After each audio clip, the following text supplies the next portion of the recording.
escuchando este mensaje, te informamos que tienes derechos como audiencia. Pero, ¿en qué consisten estos? Pues en recibir contenidos que reflejen el pluralismo ideológico, político, social y cultural y lingüístico de la nación. En recibir programación oportuna que incluya diferentes géneros que respondan a la expresión de la diversidad y pluralidad de ideas y opiniones que fortalezcan la vida democrática de la sociedad, entre otros más. Para hacer valer estos derechos, existe el defensor de audiencias, quien es el responsable de recibir, documentar, procesar y dar seguimiento a las observaciones, quejas, sugerencias, peticiones o señalamientos de las personas que componen la audiencia. Si piensas que en algún programa de Frecuencia Tech han vulnerado tus derechos de audiencia, puedes contactar al defensor a través del email en defensor@frecuenciatech.com.mx o en el teléfono 8117 53 39 63. Escuchas Frecuencia Tech 94.9 FM, la estación de radio del Tecnológico de Monterrey, Campus Monterrey, transmitiendo con 20.000 watts de potencia, 24 horas de cultura y entretenimiento todo el año. XHTech, conciencia en la radio. Porque tienen demasiada gente, demasiados recursos, demasiada publicidad, que no sabemos de dónde sale tanto dinero. Lucrar con el tema de la seguridad no es posible. Se mordió la lengua al decir que dijo ayer de Nuevo León. Alegoría política. Contrastando opiniones. Reinventando lo público. Controla la comunidad, debe de pagar. Mi opinión es esta: si en su casa no le enseñaron a respetar, que lo enseñen en la casa. Redacta, Roberto, di la verdad. Alegoría política. Con la justicia.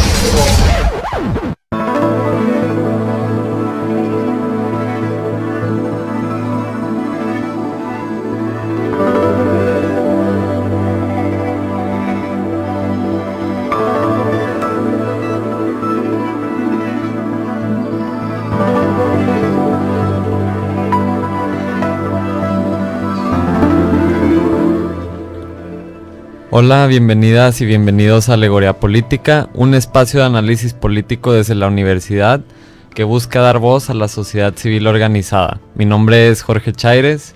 Yo soy José Mendoza. Mi nombre es Israel Alonso.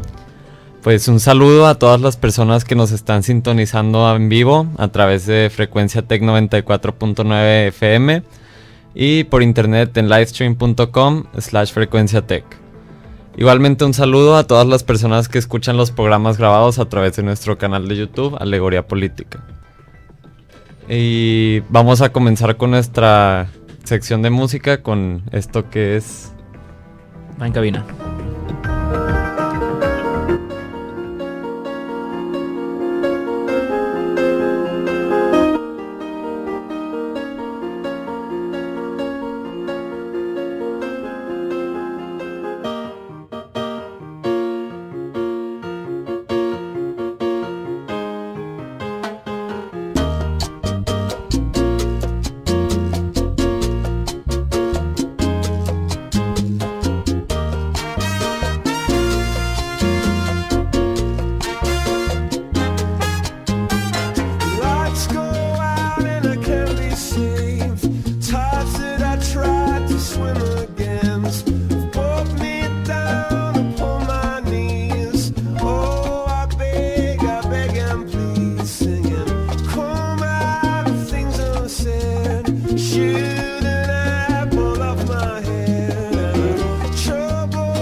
Bueno, regresamos, acabamos de escuchar Clocks de Coldplay en su versión salsa, una canción singular y con gran mensaje.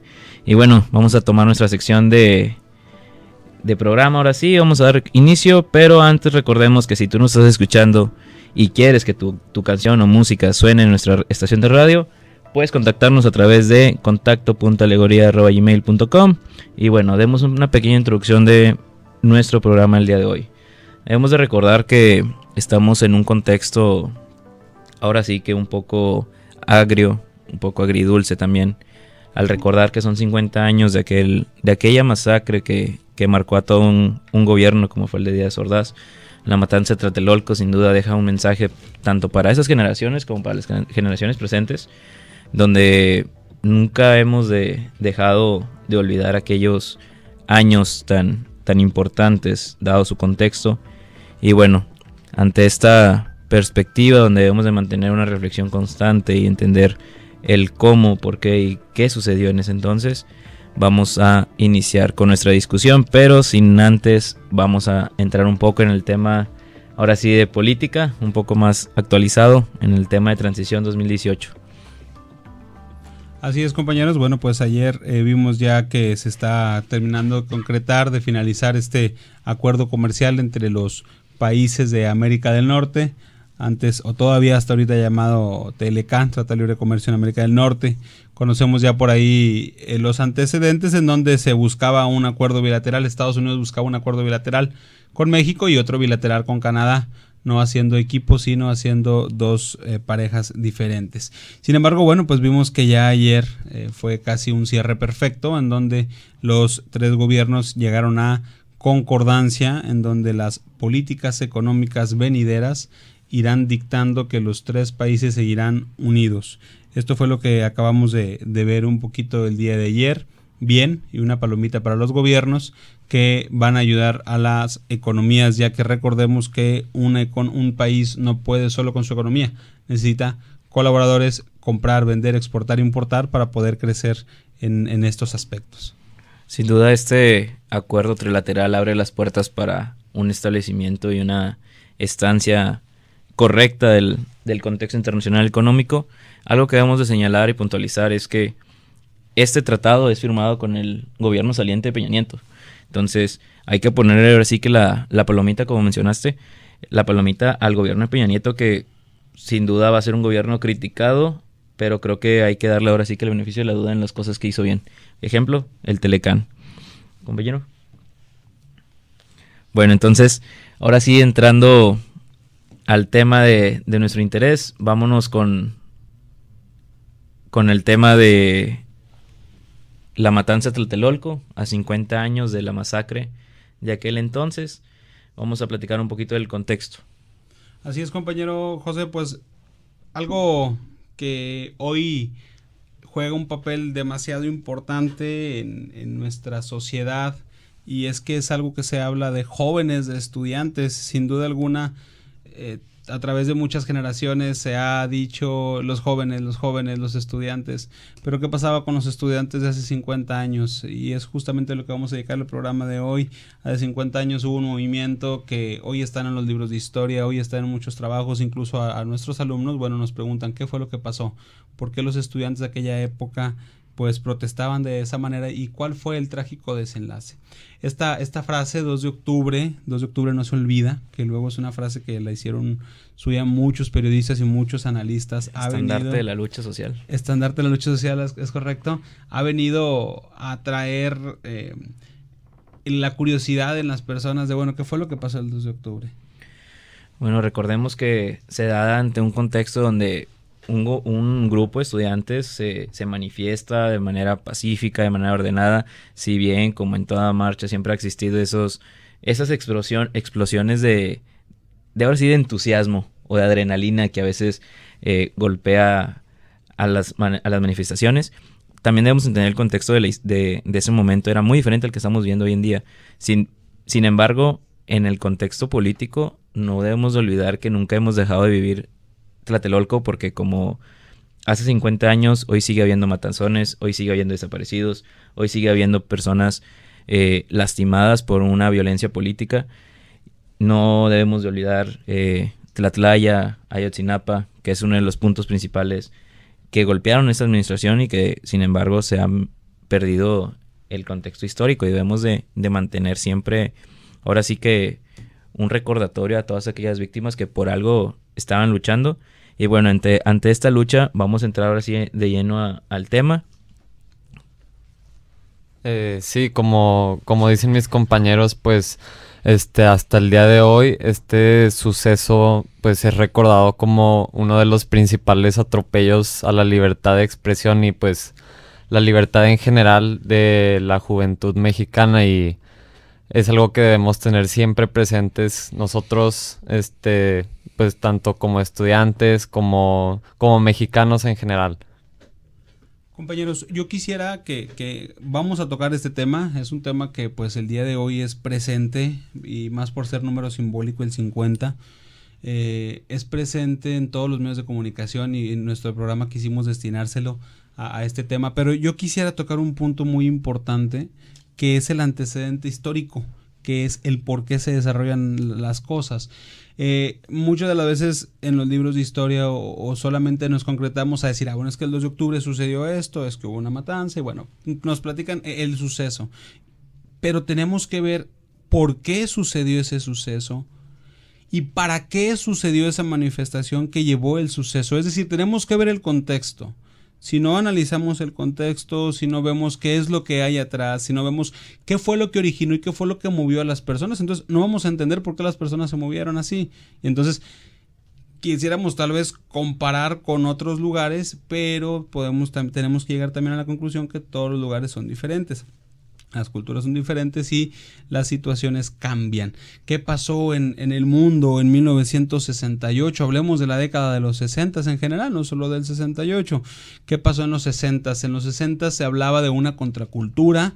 Vamos saliendo de lo que viene siendo empezamos ya la segunda mitad del siglo XX, épocas de revoluciones sociales, épocas de choques generacionales, en donde las personas lo que hacían era tratar de cambiar el sentido de las cosas, y no solo en México. El factor o el común denominador de México fue que en ese año, y a unos 10 días aproximadamente después de lo que fue aquella manifestación, había unos Juegos Olímpicos. Por eso fue, digamos, la gota que derramó el vaso. El factor fue que en todo el mundo en los años 60 ya había movimientos sociales, había movimientos políticos, y ya había un contexto en donde los jóvenes estaban despertando. Los jóvenes de esa época estaban despertando, y los jóvenes querían otro tipo de situaciones, rechazaban el consumismo, empezaron a tomar parte activa incluso hasta en los deportes. De ahí nace de hecho los hooligans, aquellas barras bravas que se encargan de hacer destrozos y hacer escándalos. Nacen modas, nace la onda hippie, que muchos tal vez la hemos escuchado, pero algunos no conocemos en qué se trata. Nace el rock, toma fuerza el rock.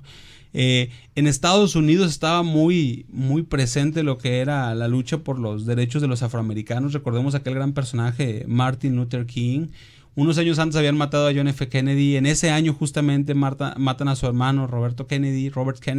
Entonces el mundo estaba envuelto en muchos cambios, en cambio de generaciones. El mundo estaba envuelto en decir, ya queremos cambiar, ya no queremos estar así.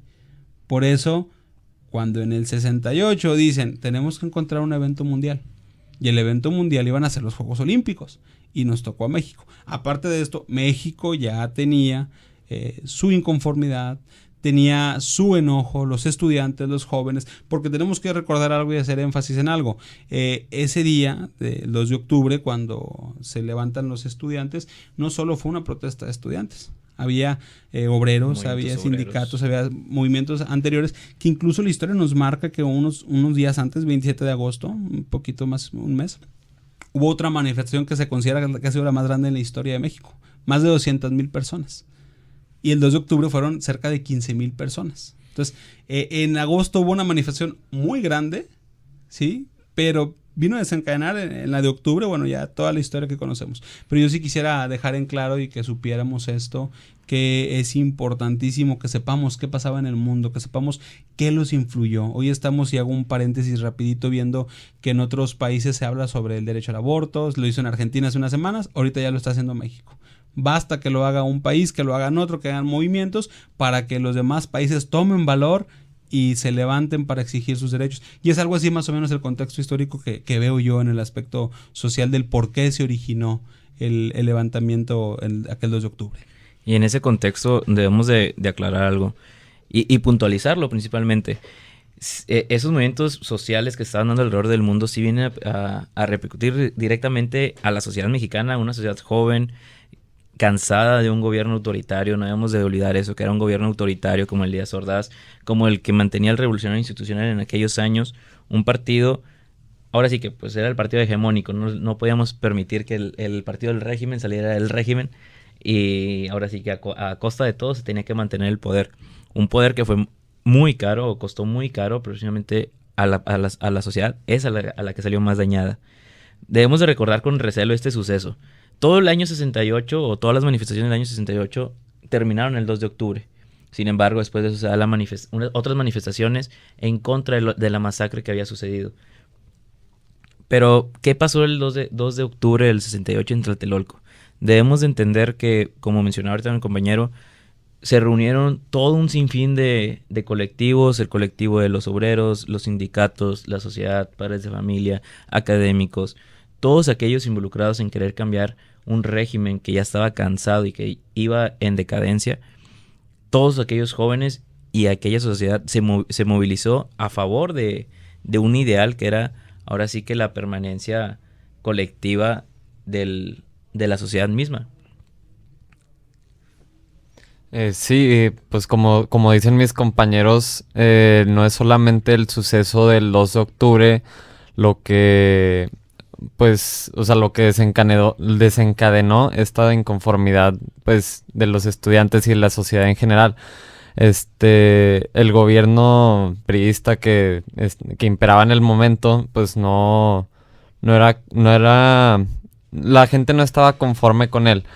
Y sumándole todo como que sentimiento que había en aquel tiempo de liberación de, por ejemplo, la revolución sexual, todo esto que se estaba dando, fue escalando hasta el punto de que los cuerpos de seguridad ya no tenían cómo reprimir más que con violencia a estos grupos estudiantiles que, pues sí existía la protesta pacífica, pero también, como mencionaron anteriormente, de repente había uno que otro suceso de, pues no sé, descontrol o violencia, anarquía.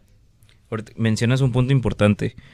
El Estado se vio traspasado por la misma sociedad. El movimiento estudiantil traspasó a las fuerzas públicas, y es donde se tiene que recurrir al fortalecimiento del ejército, que en ese entonces era lo más cercano a lo que teníamos, una policía de preventiva o una policía ahora sí de choque, pero el ejército tomó las calles como lo tomó en el 2006 por otro suceso diferente que fue la guerra del narcotráfico. Pero en ese entonces el ejército tuvo que ir a apoyar a la policía de la Ciudad de México, porque la policía ya no tenía esa capacidad de reacción ante una sociedad movilizada, que fue sorprendente todo el colectivo que se logró impactar. Y bueno. Sí, digo, definitivamente esto es grave llegar a esta conclusión de decir el Estado se vio sobrepasado, y creo que lo hemos visto actualmente. En algunas ocasiones la autoridad, tal vez no el Estado en conjunto o en gabinete, pero sí la autoridad que representa a fin de cuentas pues al Estado, se ve sobrepasado por el enojo de la gente en las marchas, en que hacen operativos o en ciertas cosas. Llega un momento en que es tanta la euforia de la sociedad que no hacen caso a la misma autoridad, y entonces eso sí nos marca una alerta o nos pone a pensar ahí, nos para las antenitas, decimos, bueno, ¿qué es lo que está pasando? ¿Cuánta gente tiene que ser para que llegue a ese grado? Y sobre todo, ¿qué pasó o qué es todo lo que hay atrás para que llegue también a ese grado? Entonces, en este aspecto, el aspecto político tiene mucho que ver, porque recuerden que no es nada más que se levanten 2 o 3 y ya, o que se levanten 200,000, no, el asunto es por qué se levantaron. Tienes que ver por qué se levantaron, por qué los estudiantes, qué es lo que buscaban o querían lograr los estudiantes, que es un factor importantísimo que en todas las generaciones de la historia se ha dicho, el estudiante y el joven, y son los que siempre han sido el parámetro, y han sido el estudiante y el joven los que todo mundo busca y los que todo mundo dice, es que son la esperanza, es que son el futuro. ¿Cuál era la esperanza y cuál era el futuro para ellos? ¿Cómo lo veían? Y no solo en México, sino en todo el mundo, como el contexto histórico que acabamos de hacer ahorita. Y es que los problemas políticos en el mundo también eran latentes. Veíamos por ahí, por ejemplo, Cuba. Se había apoderado ya la revolución cubana, las guerrillas se habían apoderado del poder mediante ese tipo de ejercicios, de la subversión, y mediante el tipo de ejercicios de la rebeldía.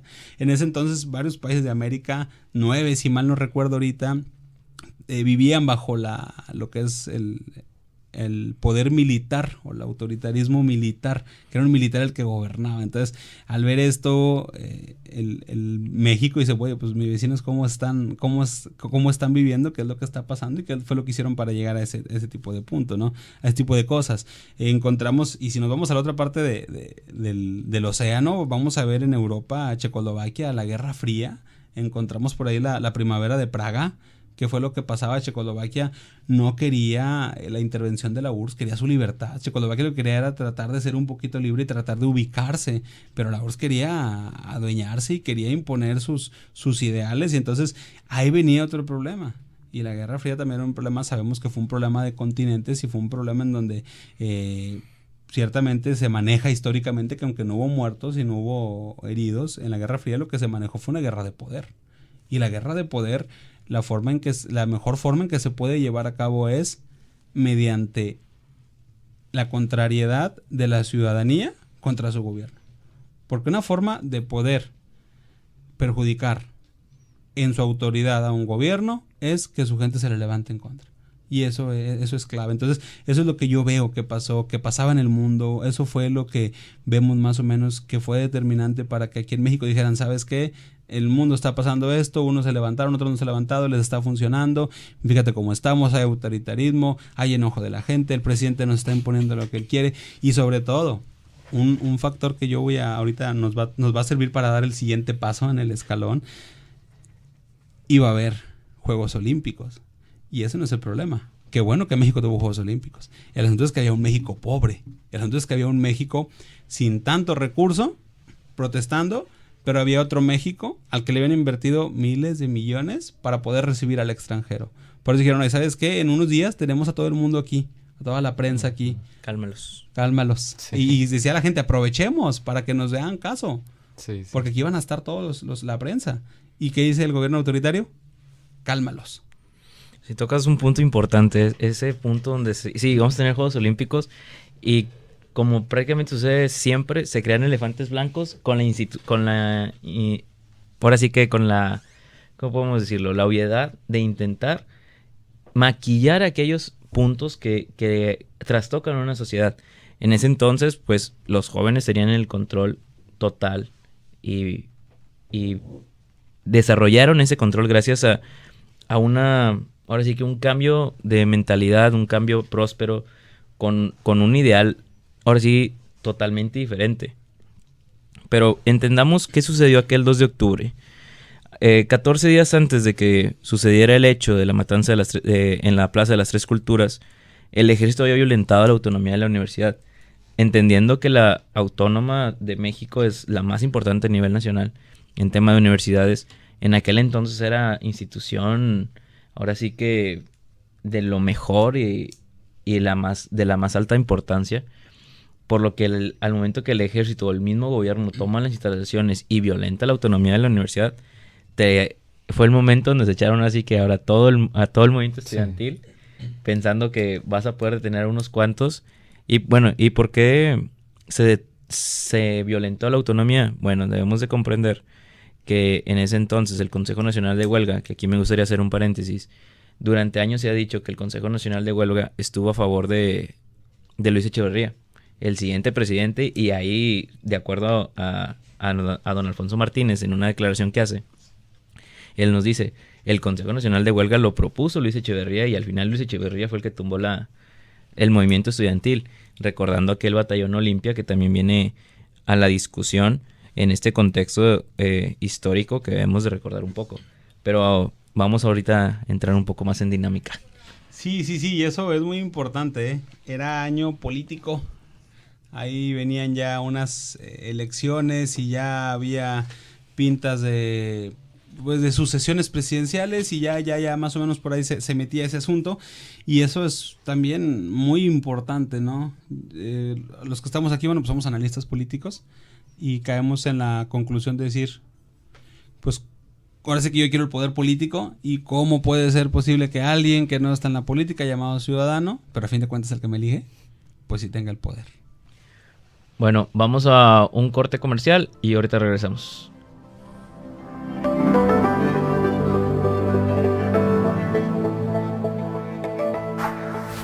Frecuencia Tech 94.9, con lo mejor para ti. Ballet de Monterrey presenta El Fantasma de la Ópera. Regresa El Misterio del Ballet, bajo la dirección de José Manuel Carreño, del 21 al 23 y del 28 al 30 de septiembre, 5, 6 y 7 de octubre, en el Teatro de la Ciudad. Boletos en taquilla y Ticketmaster. Ballet de Monterrey invita.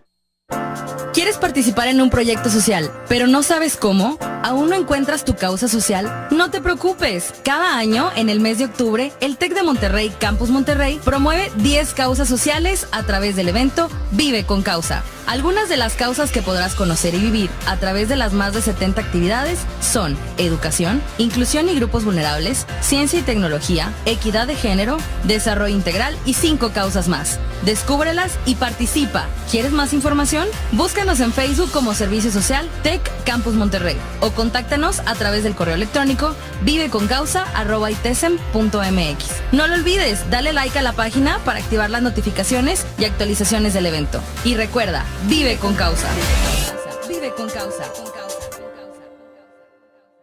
Continúa con tu preparación y alcanza tus metas profesionales. Acércate al TEC de Monterrey y conoce nuestra oferta educativa en especialidades, maestrías y doctorados. Logra maximizar tu potencial con nuestros programas de excelencia en cada etapa de tu vida profesional. Inscripciones abiertas. Mayores informes al 01800-200-0787. Tecnológico de Monterrey. Vive la experiencia de estudiar con nosotros.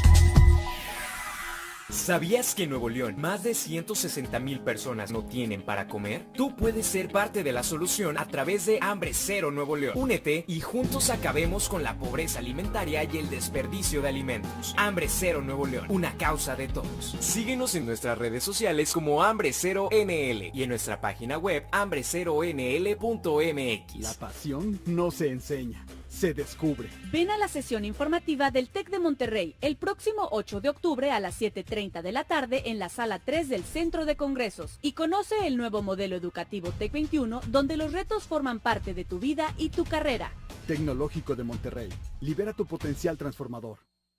Frecuencia Tec 94.9 FM, transmitiendo con 20.000 watts de potencia y a través de internet en frecuenciatec.com.mx. 24 horas de cultura, información y entretenimiento. XHTEC, la estación de radio del Instituto Tecnológico y de Estudios Superiores de Monterrey, generando su programación desde el Centro Internacional de Aprendizaje Avanzado del Campus Monterrey.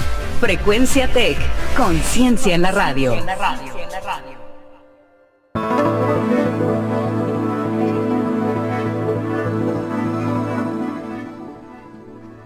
Bueno, regresamos a Alegoría Política, un espacio creado desde la universidad para el análisis político y los estudiantes. Jorge.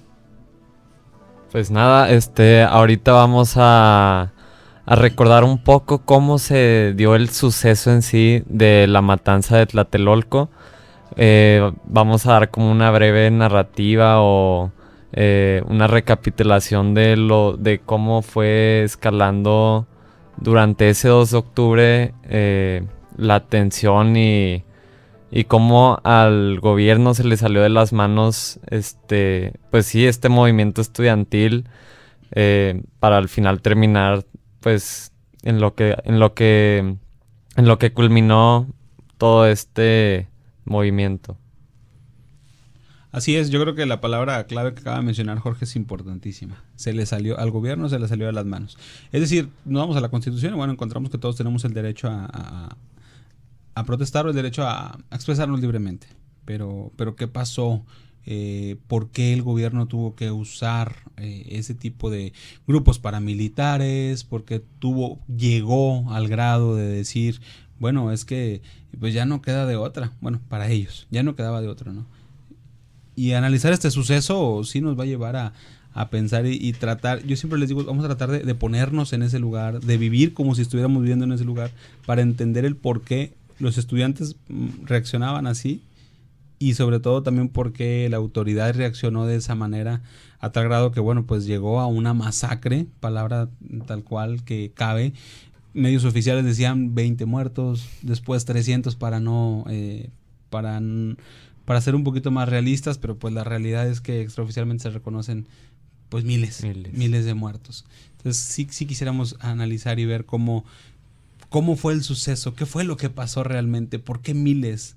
No había grupo de reacción, no había otros métodos, o por qué llegaron a eso. José, ¿tú qué opinas sobre esto? Bueno, creo que debemos de puntualizar que durante el 2 de octubre era una fecha en el que tanto estudiantes como grupos de huelga iban a entregar un pliego petitorio al gobierno de Díaz Ordaz, y existía ese temor por parte del gobierno de, ahora sí, de que se le siguiera saliendo de las manos, tal como lo mencionó Jorge, que se le saliera de las manos el movimiento, y ahora sí que la orden era: ejército, tú me tienes que ir a resguardar la Plaza de las Tres Culturas y el edificio de la Secretaría de Relaciones Exteriores, porque existe la posibilidad de que los estudiantes y grupos de huelga me vayan a tumbar la Secretaría de Relaciones Exteriores. Y entendiendo que 10 días después iba a haber Juegos Olímpicos, eso hubiera sido un golpe tremendo para el gobierno desde entonces que ingresaba Díaz Ordaz, porque si tomaban la Secretaría de Relaciones Exteriores, significaba ahora sí el derrumbe, tal cual.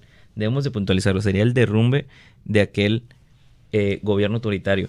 Y bueno, ante esta perspectiva que miles de estudiantes iban a tomar la Secretaría de Relaciones, se implementó ese grupo paramilitar llamado Batallón Olimpia, que era un grupo, ahora sí, de choque creado, muchos dicen, y vamos a entrar en el juicio y en la discusión de si sí o si no, que Luis Echeverría era el principal actor en este movimiento del 68, quien él era el que manejaba el Batallón Olimpia y que dio la orden al ejército. Sin embargo, en declaraciones de él lo puntualiza: las Fuerzas Armadas únicamente están bajo el control del presidente como jefe supremo de ellas.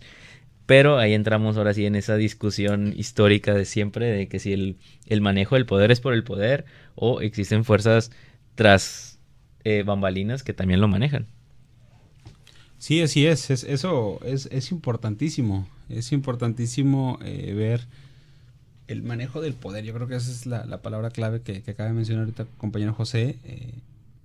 Manejo del poder. Bueno, es que, pues yo creo que si analizamos el contexto, pues a la hora de ver el resultado de su acción, a la hora de ver, mira todo lo que hicimos, a dónde llegamos, mira lo que era una tranquilizante se terminó convirtiendo en una represión espantosa. Pues ahora sí que el presidente como máxima autoridad pues fueron mis subalternos, ellos son los que están en el campo, pero los que están en el campo dicen, no, es que él fue el que nos dio la orden. Y empieza ahí todo la forma de tratar de ocultar. Yo recuerdo unas palabras que llegaba a decir Díaz Ordaz en Memorias, que él decía: cuando la ciudadanía o la sociedad analice y vea que lo que yo hice me va a agradecer. Eso llegaba a decir él. Y recordemos que Díaz Ordaz, después de salir de la presidencia, aunque las situaciones eran diferentes como en la actualidad, después de salir de la presidencia, fue invitado por siguientes presidentes como embajador. O sea, fue incluido para seguir en la política. El asunto es que si interiormente, como jefe supremo, no dejó un buen sabor de boca, no sé qué iba a representar a nuestra nación en otros países, si no me equivoco, era por Europa, en España. Por España. Y en esa época del post-Franco, de la época de Franco, una vez que cae el dictador Franco en España, nos deja ahora sí que una duda. Estaban interconectados, se conocían, seguían el mismo ideal autoritario, porque al final de cuentas, pues Díaz Ordaz fue premiado con esa embajaduría en el extranjero. Muchos dicen que también es su castigo por seguir pisando callos a quien no debía pisarles, que en ese entonces pues era Miguel de la Madrid. Y pues bueno, entendiendo esto, nos debemos de remontar un poquito a lo que era el gobierno de Luis Echeverría. Luis Echeverría es pieza fundamental en el movimiento del 68 y luego fue pieza fundamental en el movimiento del 71. Recordemos que el movimiento estudiantil del 68 abre ahora sí que una brecha generacional entre los grupos estudiantiles, movimientos estudiantiles y movimientos sociales. Ahí recae principalmente en Nuevo León. 4 años después después del 68, empieza a haber aquí ahora sí que una movedera, como podríamos decirse, en temas ideológicos. A nosotros nos estaba llegando un poco tarde aquella revolución ideológica, pero debemos de puntualizarlo. En 1971, después de los sucesos de Tlatelolco, se viene lo que es el Jueves de Corpus, aquel movimiento que también en defensa de la autonomía de la Universidad Autónoma de Nuevo León, donde Fernando Elizondo, padre, intentaba violentar una ley orgánica de la Universidad de Nuevo León e implementó, ahora sí que contra todos, aquella violación a la autonomía, y en la Ciudad de México se levantaron a favor de Nuevo León. Y ante esto, hay que puntualizarlo, don Alconso, como le decían, era quien manejaba el grupo de halcones el Jueves de Corpus. Entonces, nos podemos dar cuenta que ese grupo autoritario o esa ideología autoritaria del revolucionario institucional la ha mantenido firme en ese contexto, donde debo manejar el poder por el poder y tengo que mantenerlo porque si no se me sale de las manos, y ahora sí que nunca a ningún gobierno le le conviene tener una sociedad organizada tan peligrosa, y hay que puntualizarlo así, tan peligrosa, porque es una sociedad pensante. Ese es el principal punto en esta. Y bueno, ¿qué nos deja el 68 para los gobiernos venideros? ¿Qué nos deja? ¿Qué hemos aprendido? ¿Qué es lo que debemos de puntualizar? Jorge. Sí, pues tenemos que revisar que, sí, como dices tú, ¿qué nos deja el 2 de octubre? ¿Qué nos deja el movimiento estudiantil en sí? Tanto como sociedad, al gobierno también. Una como algo que me gustaría preguntarles y también ponernos a reflexionar un poco es sobre este pliego petitorio, los 6 puntos que se dieron.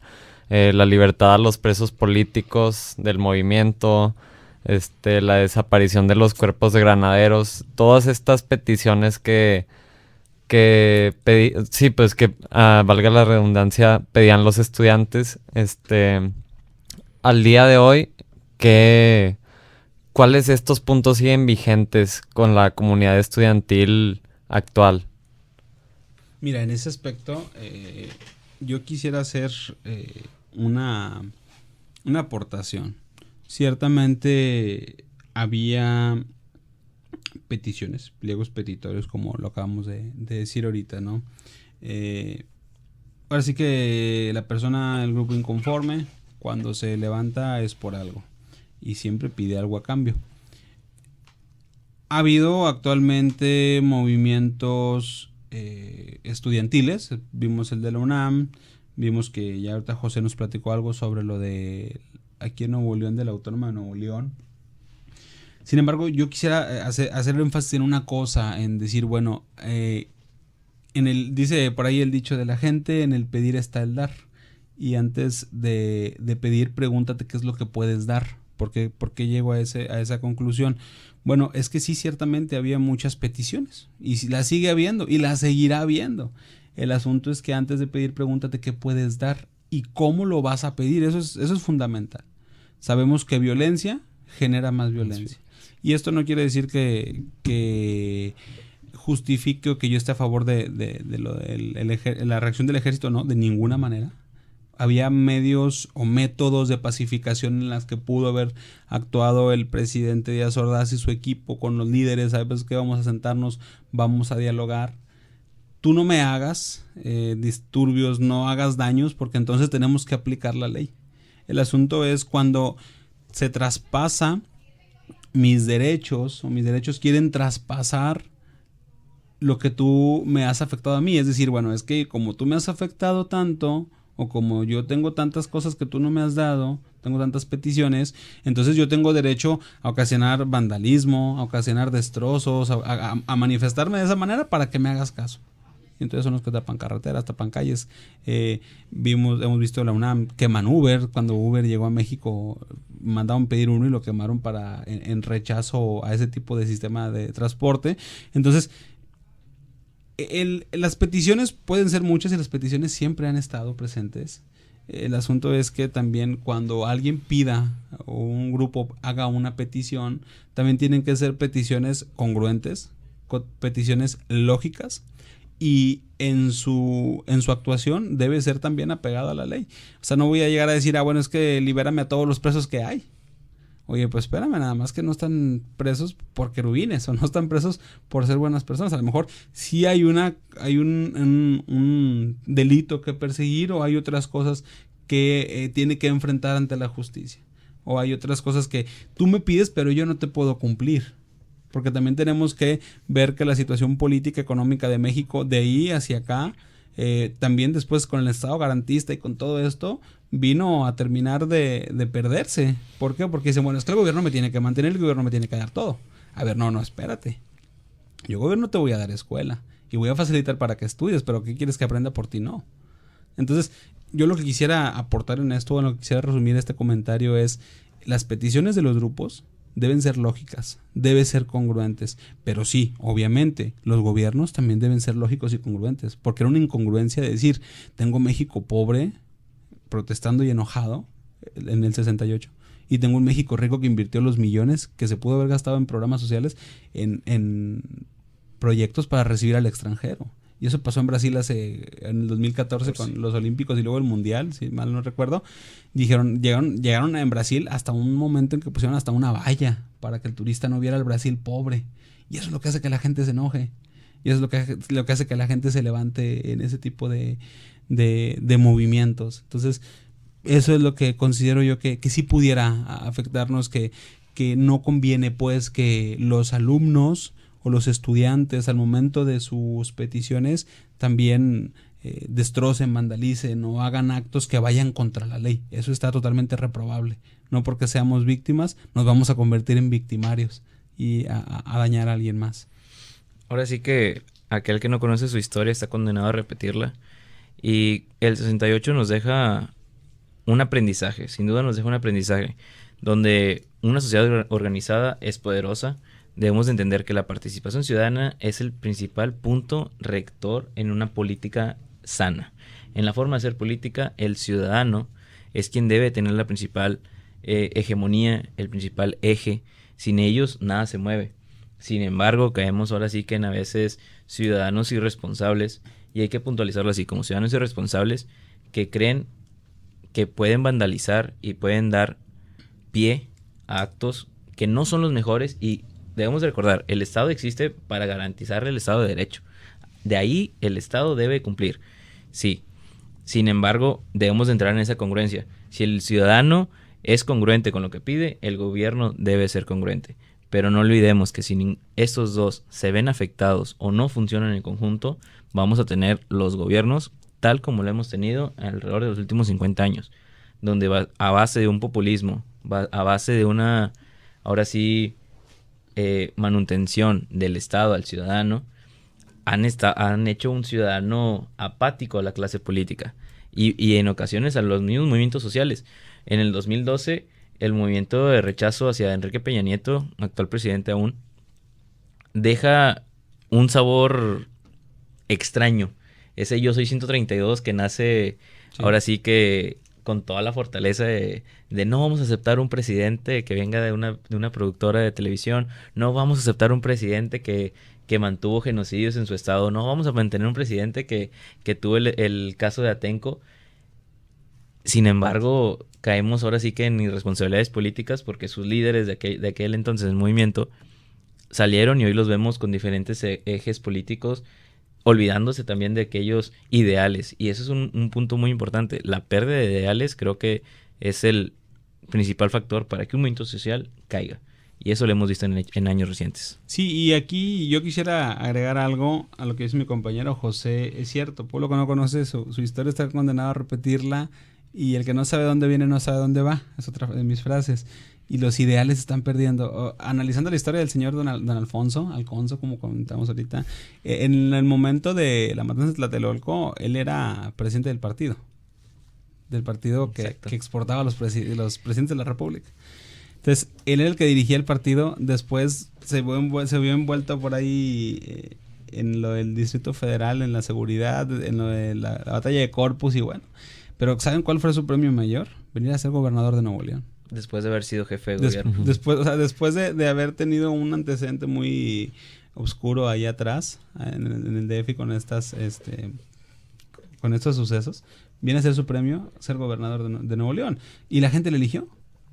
Y la gente votó por él, porque existe la democracia. Y entramos en esa incongruencia en la que sí, condenamos los hechos, pero no los recordamos. Tal pareciera que el ciudadano es de una memoria tan corta y el político es factor en ello. El mismo sistema está diseñado para que esa memoria colectiva se vaya perdiendo alrededor de los años. Pero también hay una frase que dice, sin memoria no hay justicia. Pero no olvidemos que sin justicia no hay memoria. Entonces, es necesario siempre recordar de dónde venimos para saber hacia dónde vamos, tal como lo mencionaste.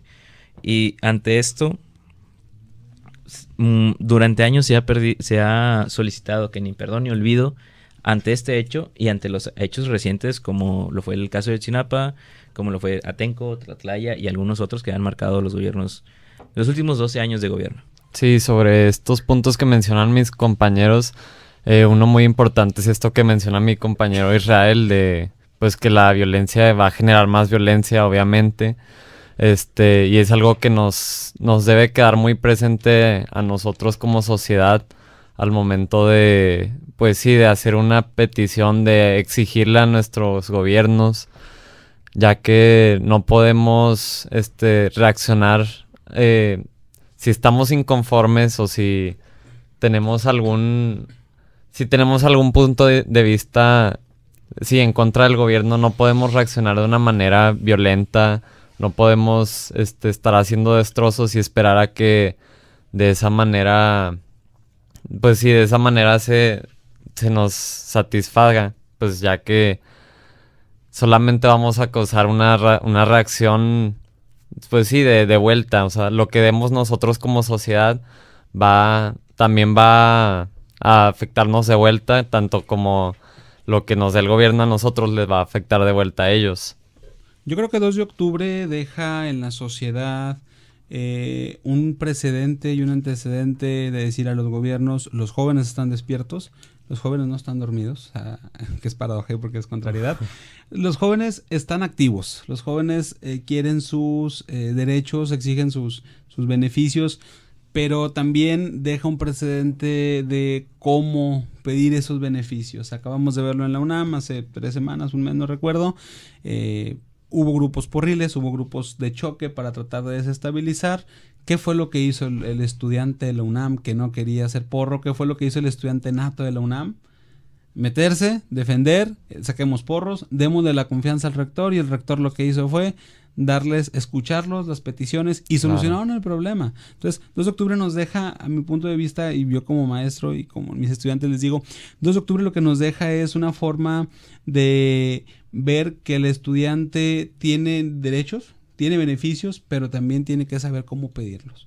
Porque si los va a pedir vandalizando y haciendo todo lo que dijimos ahorita, y secuestrando y haciendo cosas y destrozos, lamentablemente la igualdad de condiciones no es la misma. El uso de la fuerza del Estado es no justifica la reacción. Y no justifica la reacción. Entonces, lo que a mí me queda de decir 2 de octubre que deja, pues realmente no se olvida, porque no se olvida la muerte de nadie, muchos menos los que buscaron, jóvenes, el futuro del país, que buscaban la liberación, la libertad incluso hasta de pensamiento.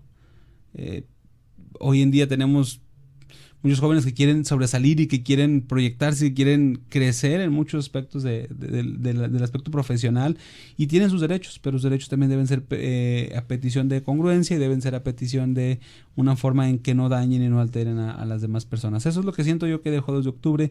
Encontramos las universidades autónomas en su autonomía.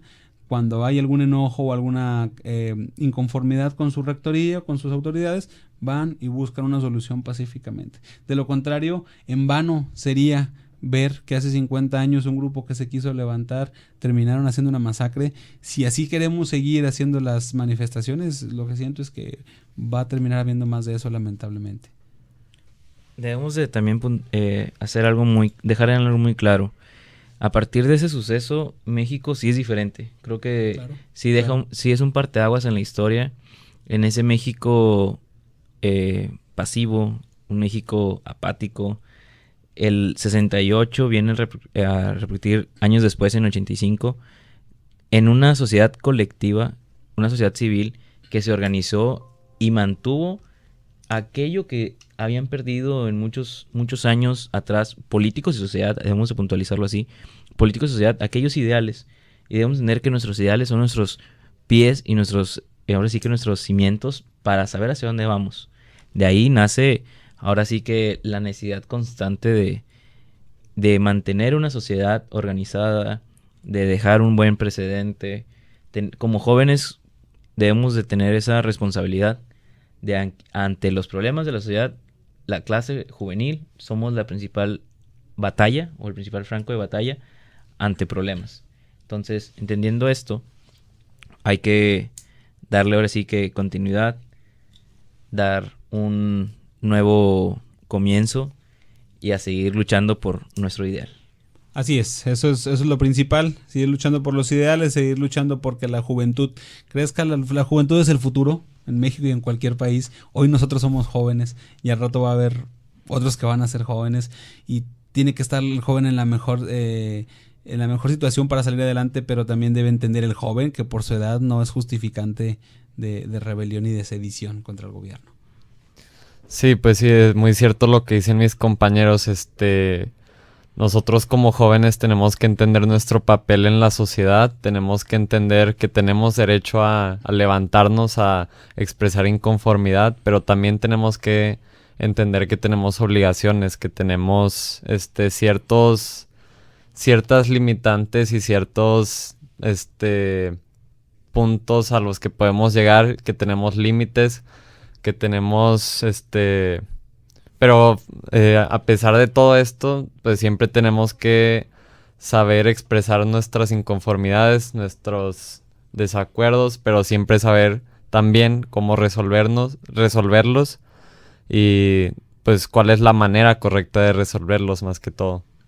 Así es, compañeros, pues estamos llegando casi a la parte final de este programa. En mi cierre, mi nombre es Israel Alonso, en mi cierre pues lo que puedo decir es: jóvenes estudiantes, exijan sus derechos, pidan sus derechos, pero pídanlos conforme a las reglas, no rompan reglas, no dañen más personas y que un 2 de octubre no se vuelva a repetir. Gobiernos, sepan que los jóvenes quieren sobresalir y salir adelante. Eso sería mi comentario de cierre.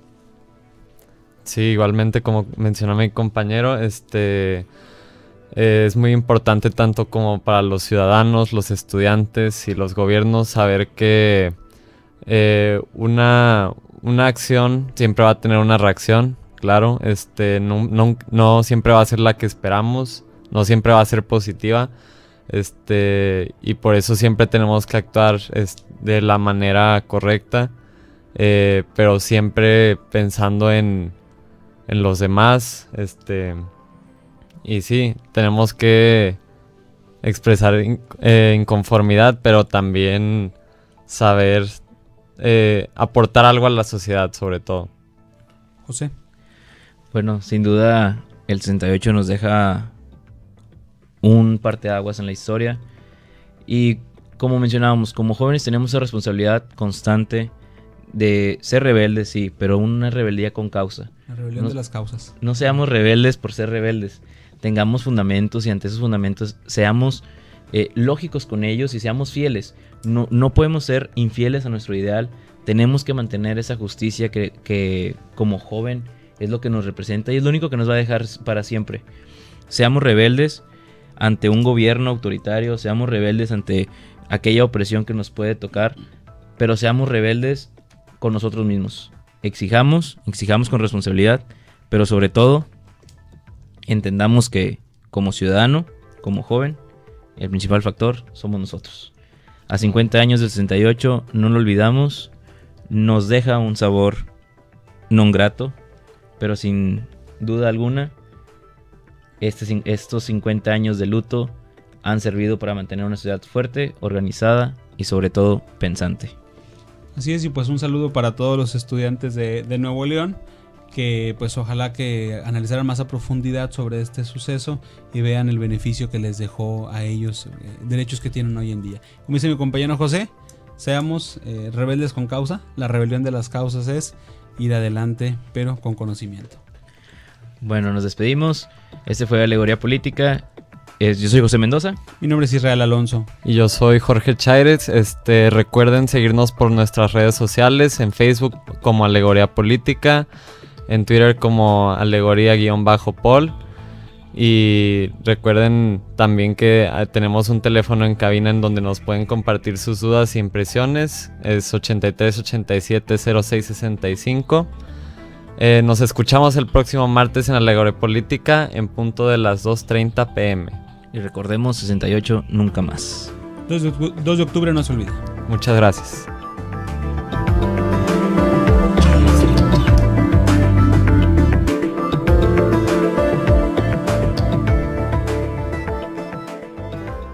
Frecuencia Tech 94.9. Conciencia en la radio.